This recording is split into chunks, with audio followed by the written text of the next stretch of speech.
नमस्कार, आप देख रहे हैं आज की खबर और मैं हूं आपके साथ प्रगति ठाकुर। बुलेटिन की शुरुआत करेंगे बड़ी खबर के साथ, जहां आज जारी होगी यूपी की ड्राफ्ट वोटर लिस्ट। एसआईआर प्रक्रिया के बाद जारी की जाएगी वोटर लिस्ट। ये बड़ी खबर आपको बता रहे हैं, जहां आज यूपी की ड्राफ्ट वोटर लिस्ट जारी होगी। एसआईआर प्रक्रिया के बाद जारी की जाएगी वोटर लिस्ट। 3 बजे निर्वाचन आयोग की प्रेस कॉन्फ्रेंस, सीईओ नवदीप रिनवा जारी करेंगे आंकड़े। वेबसाइट पर नाम चेक कर सकेंगे वोटर। 2,89,00,000 नाम कटने की संभावना। उत्तर प्रदेश में अभी 15,44,00,000 वोटर्स। मृत लोगों के नाम लिस्ट से हटाए गए। स्थानीय रूप से शिफ्ट लोगों के नाम हटे हैं। 2 जगह रजिस्टर्ड लोगों के नाम हटे हैं। 6 फरवरी तक दर्ज करा सकते हैं आपत्ति। 6 मार्च को जारी होगी अंतिम मतदाता सूची। 1 करोड़ लोगों की नहीं हुई है मैपिंग। चुनाव आयोग जारी करेगी। अब बता दें कि चुनाव आयोग नोटिस जारी करेगा, वहीं दस्तावेज दिखाने पर भी नाम दर्ज करा सकते हैं। ये बड़ी खबर आपको बता रहे हैं, जहां लगातार एसआईआर प्रक्रिया को लेकर चीजें देखने को मिल रही थी। अब मतदाता सूची जो है वो ड्राफ्ट वोटर लिस्ट जारी होगी। चलिए, इस मामले पर ज्यादा जानकारी के लिए हमारे ब्यूरो हेड विवेक त्रिपाठी हमारे साथ जुड़े हुए हैं। विवेक जी, क्या कुछ चीजें देखने को मिल सकती हैं? 3 बजे निर्वाचन आयोग की प्रेस कॉन्फ्रेंस होने वाली है।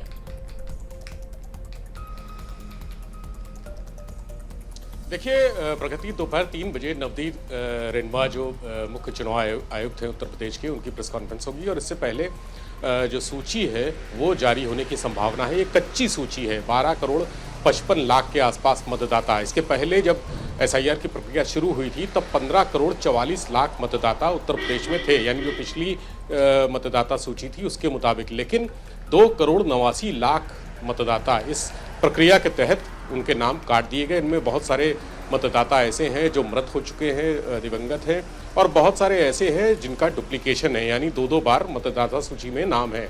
कहीं पर वो रहते हैं जहां उनका मूल आवास है।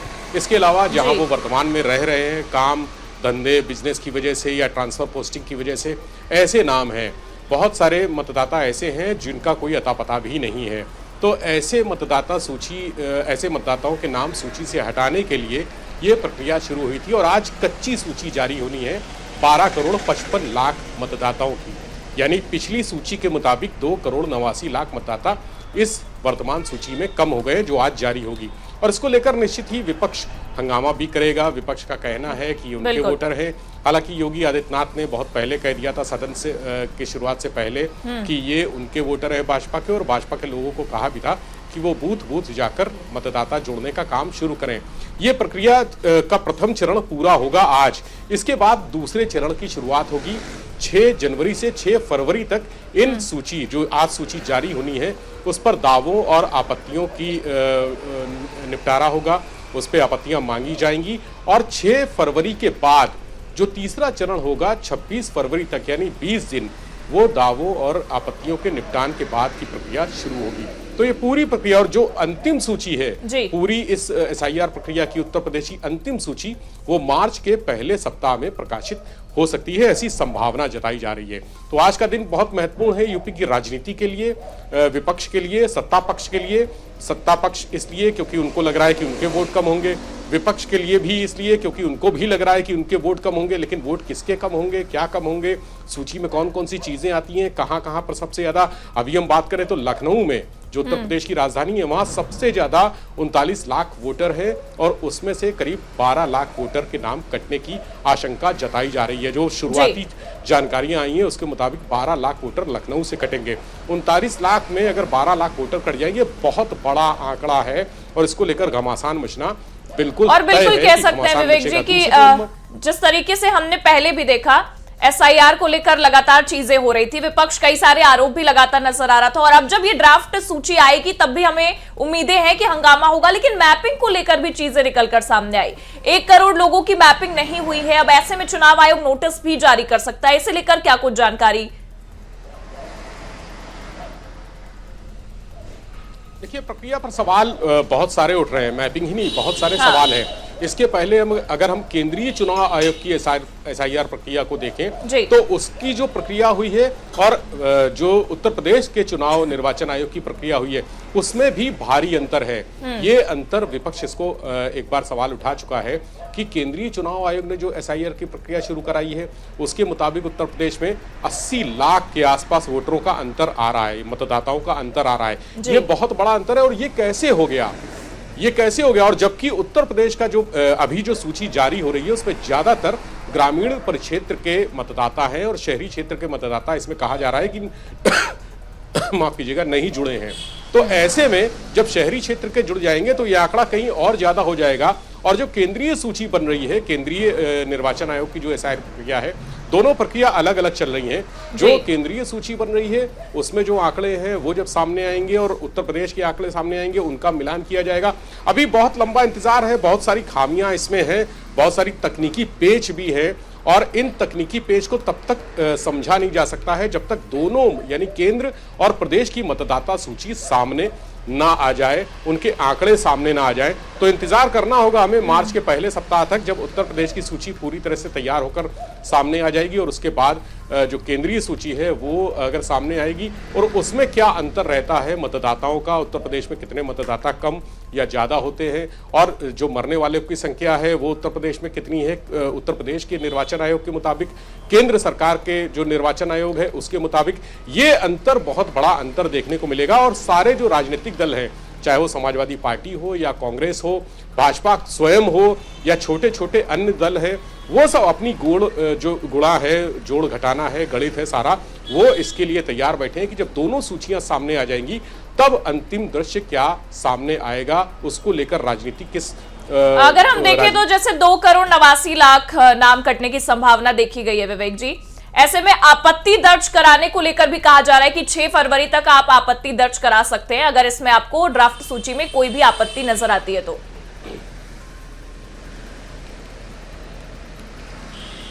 जी बिल्कुल, मैंने अभी कहा कि जो पहली प्रक्रिया, इस प्रक्रिया का पहला चरण है वो आज पूरा हो गया है। इस चरण के बाद दूसरा चरण शुरू होगा जिसमें दावों और आपत्तियों के लिए समय दिया जाएगा। यानी कोई भी जिसका नाम छूट गया है वो फॉर्म 6 भर सकता है। चुनाव आयोग का प्रोफार्मा है फॉर्म 6 का, वो फॉर्म भर के अपना बता सकता है चुनाव आयोग को कि किसी गलतीवश या लापरवाही वश या विद्वेष के वश चलते उसका नाम मतदाता सूची में शामिल नहीं किया गया है, इसको शामिल कराया जाए। तो अभी 1 महीना लगभग 6 जनवरी आज से शुरू होगा। आज चूंकि कच्ची सूची प्रकाशित होगी और उसके बाद 6 फरवरी तक 1 महीने का समय होगा।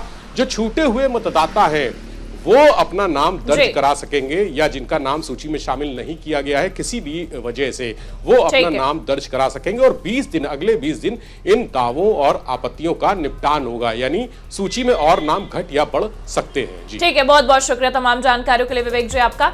और इसी के साथ रुक करेंगे अगली खबर की ओर, जहां उत्तर प्रदेश सरकार की कैबिनेट बैठक आज होने वाली है। बता दें कि सीएम योगी की अध्यक्षता में बड़ी कैबिनेट बैठक है। बैठक के बाद सीएम योगी की प्रेस कॉन्फ्रेंस भी है। विकसित भारत जी राम जी बिल को लेकर सीएम संबोधित भी करेंगे। ये बड़ी खबर आपको बता रहे हैं उत्तर प्रदेश से जुड़ी हुई, जहां सरकार की कैबिनेट बैठक आज सीएम योगी की अध्यक्षता में ये बड़ी बैठक है। बैठक के बाद सीएम योगी की प्रेस कॉन्फ्रेंस और विकसित भारत जी राम जी बिल को लेकर संबोधित भी करेंगे सीएम योगी। लोक भवन के सभागार में सीएम योगी का यह संबोधन होगा। वहीं यूपी बीजेपी अध्यक्ष पंकज चौधरी का आज महाराजगंज दौरा है। प्रदेश अध्यक्ष बनने के बाद पहली बार महाराजगंज आगमन, कई जगह स्वागत कार्यक्रम में भी होंगे शामिल। ये खबर आपको बता रहे हैं, जहां प्रदेश अध्यक्ष बनने के बाद पहली बार पंकज चौधरी महाराजगंज पहुंचेंगे, कई जगह पर स्वागत कार्यक्रम में भी शामिल होंगे, कार्यकर्ता सम्मेलन में भी हिस्सा लेंगे, बीजेपी कार्यकर्ताओं को संबोधित करेंगे।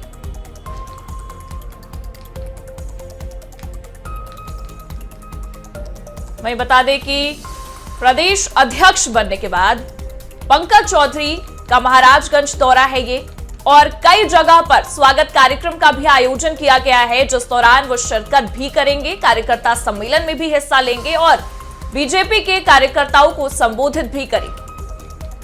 ये खबर आपको बता रहे हैं, जहां पंकज चौधरी का आज महाराजगंज दौरा है। प्रदेश अध्यक्ष बनने के बाद पहली बार महाराजगंज आगमन। इस पर ज्यादा जानकारी के लिए हमारे संवाददाता अर्जुन कुमार हमारे साथ जुड़े हुए हैं। अर्जुन, क्या कुछ तैयारियां देखी जा रही है? प्रदेश अध्यक्ष बनने के बाद पंकज चौधरी का आगमन हो रहा है पहली बार महाराजगंज में।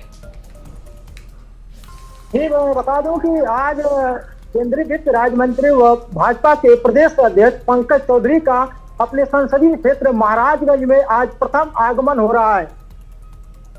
प्रदेश अध्यक्ष आज महाराजगंज जिले की सीमा कतरारी पहुंचेंगे 12:35 पर, जहां भारतीय जनता पार्टी के कार्यकर्ता, पदाधिकारी और आम नागरिक गर्मजोशी के साथ स्वागत करेंगे। इस कार्यक्रम को लेकर के जो मुख्य मार्ग है, जगह जगह स्वागत गेट लगाए गए हैं, जगह जगह कार्यकर्ता गर्मजोशी से स्वागत करने के लिए खड़े हैं। और मैं बता दूं कि यहाँ पंकज चौधरी पहुंचेंगे महाराजगंज, जहां 3:35 पर भारतीय जनता पार्टी के कार्यालय पर भारतीय जनता पार्टी के कार्यकर्ताओं और पदाधिकारियों के बीच एक बैठक करेंगे। उनके उत्साहवर्धन के लिए हम जानना चाहेंगे कि प्रदेश अध्यक्ष बनने के बाद पंकज चौधरी का ये पहला आगमन है, वहां पर क्या कुछ खास हो सकता है इस आगमन में? क्योंकि कार्यकर्ताओं को भी संबोधित करने वाले हैं, कई कार्यक्रम में भी शामिल होने वाले, क्या खास देखने को मिल सकता है? जी, मैं बता दूं कि ये प्रदेश अध्यक्ष का ये संसदीय क्षेत्र है और यहाँ उनका प्रथम आगमन को लेकर के कार्यकर्ताओं में जबरदस्त उत्साह देखा जा रहा है। इस तरह से देखा जा रहा है कि उनको महाराजगंज जिले का पूरे प्रदेश में एक सम्मान मिला है। शीर्ष नेतृत्व ने महाराजगंज जिले को एक सम्मान देने का काम किया है, इसलिए कहीं न कहीं महाराजगंज का ये प्रथम दौरा पंकज चौधरी का बहुत विशेष माना जा रहा है। ठीक है, बहुत बहुत शुक्रिया तमाम जानकारियों के लिए अरविंद आपका। और इसी के साथ रुक करेंगे वाराणसी की ओर, जहां ज्ञानवापी मामले में सुनवाई आज। कथित वजूखाने में बंद ताले पर कपड़े बदलने का यह मामला, ये बड़ी खबर आपको बता रहे हैं। जहां ज्ञानवापी मामले में सुनवाई आज, कथित वजूखाने में बंद ताले पर कपड़े बदलने का मामला। जिला जज संजीव शुक्ला की अदालत में सुनवाई होगी, ये बड़ी खबर आपको बता रहे हैं। सबकी निगाहें सुनवाई पर टिकी हुई हैं। कथित वजूखाने में बंद ताले पर कपड़े बदलने का यह मामला है। जिला जज संजीव शुक्ला की अदालत में यह सुनवाई होगी। वही आपको बता दें कि आज ज्ञानवापी मामले में अहम सुनवाई है। कथित वजूखाने में बंद ताले पर कपड़े बदलने का यह मामला है। जिला जज संजीव शुक्ला की अदालत में यह सुनवाई होगी। वही वाराणसी से ये बड़ी खबर आपको बता रहे हैं, जहां जहरीला फल खाने से 3 बच्चियों की मौत का मामला निकलकर सामने आया है।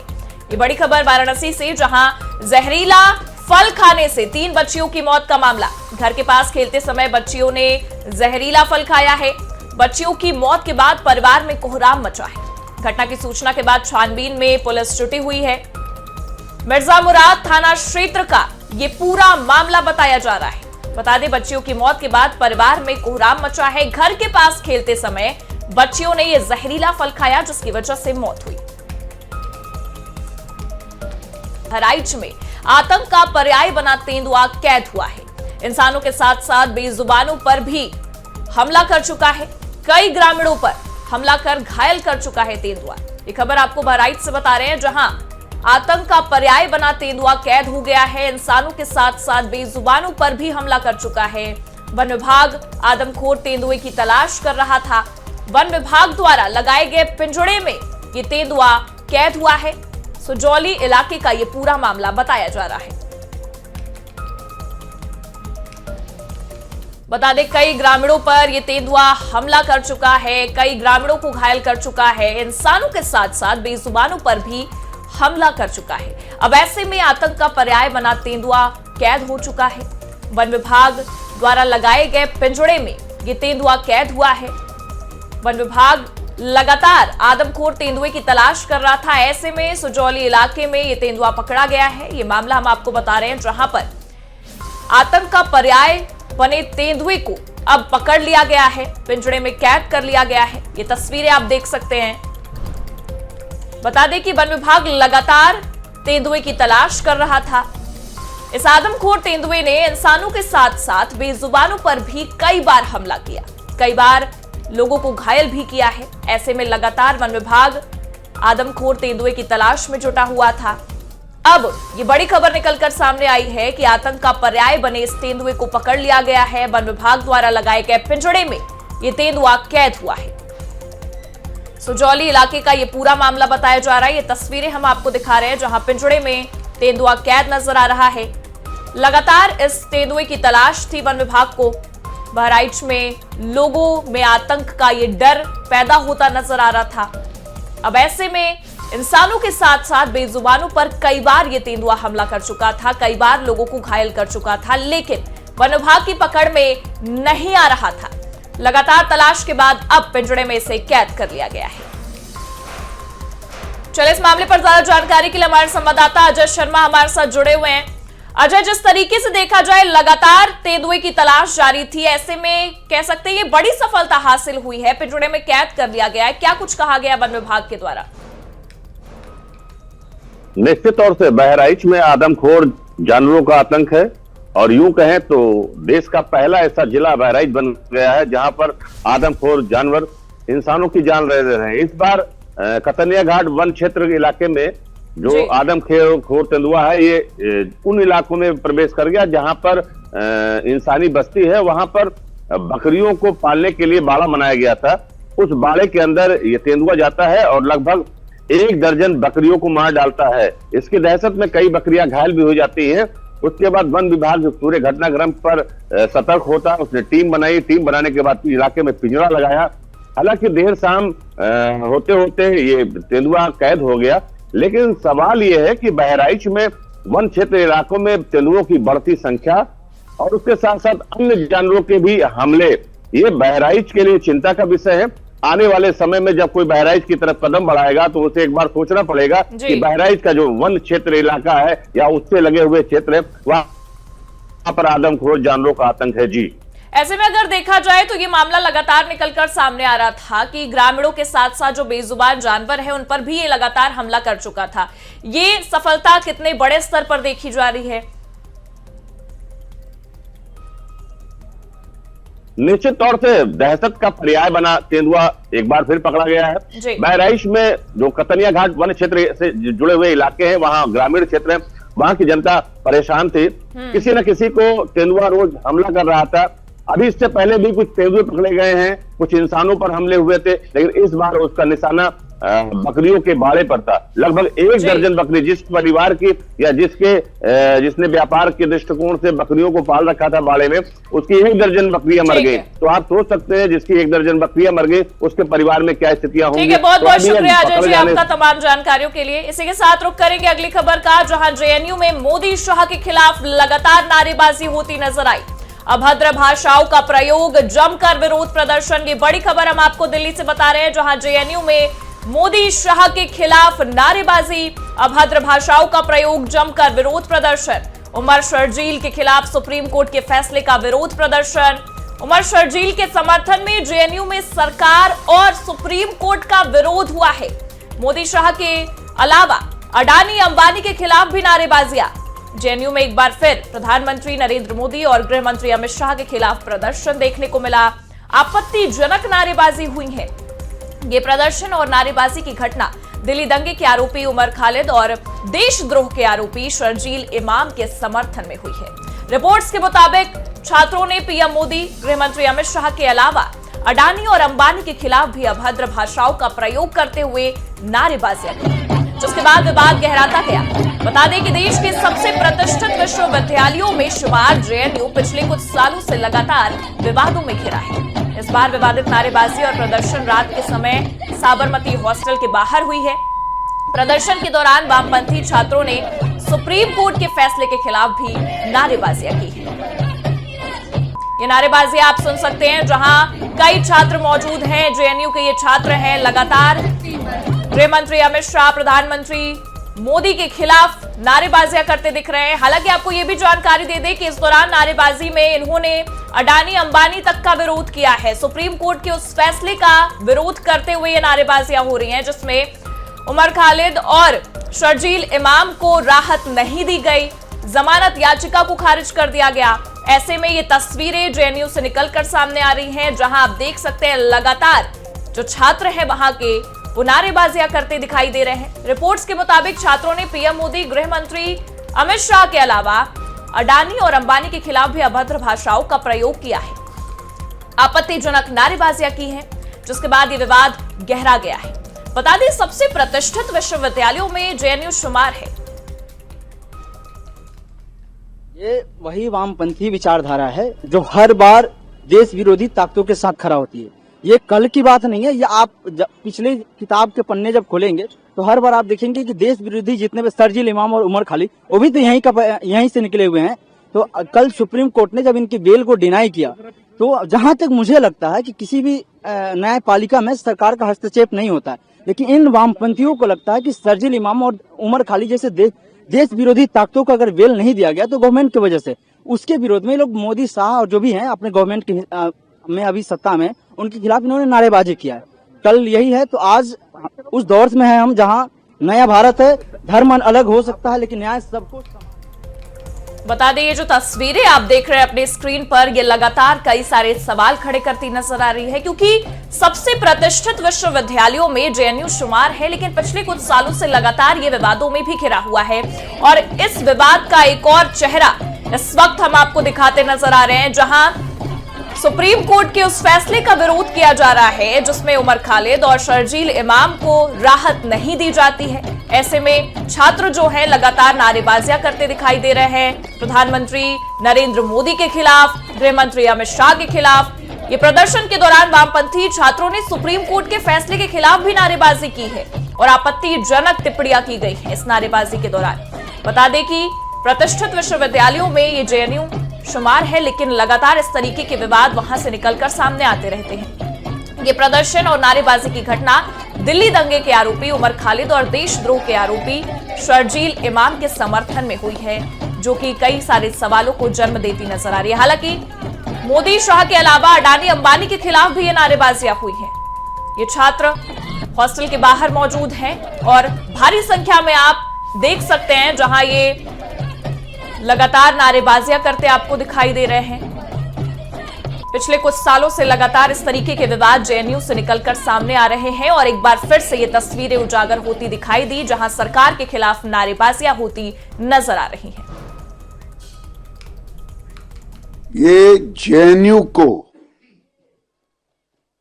टुकड़े टुकड़े गैंग, राहुल गांधी जैसे देश विरोधी मानसिकता वाले और सभी, चाहे आरजेडी हो, चाहे टीएमसी हो, चाहे वाम दल हो, ये टुकड़े टुकड़े गैंग का एक कैंप ऑफिस बन गया, कार्यालय बन गया।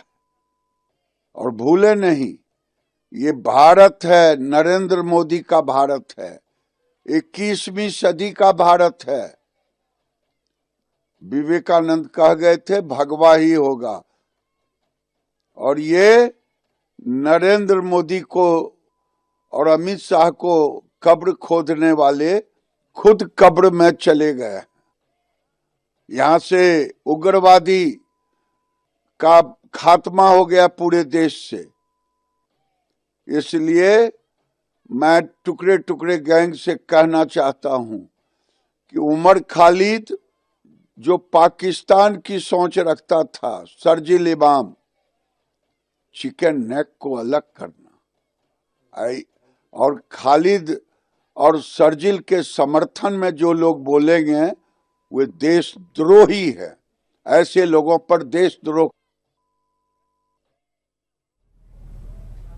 तो केंद्रीय मंत्री गिरिराज सिंह को सुन रहे थे आप, जिन्होंने जेएनयू में हो रहे इस प्रदर्शन का विरोध किया है। और ये तस्वीरें हम आपको दिखा रहे हैं जहां जो छात्र हैं वो साबरमती हॉस्टल के बाहर मौजूद हैं और इस तरीके की नारेबाजियां करते भी दिखाई दे रहे हैं। बता दें कि सुप्रीम कोर्ट के उस फैसले के खिलाफ ये नारेबाजियां हो रही हैं जिसमें उमर खालिद और शरजील इमाम को राहत देने से सुप्रीम कोर्ट ने साफ इनकार कर दिया है।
और इसी के साथ फिलहाल के लिए इस बुलेटिन में इतना ही। आप देखते रहिए आज की खबर।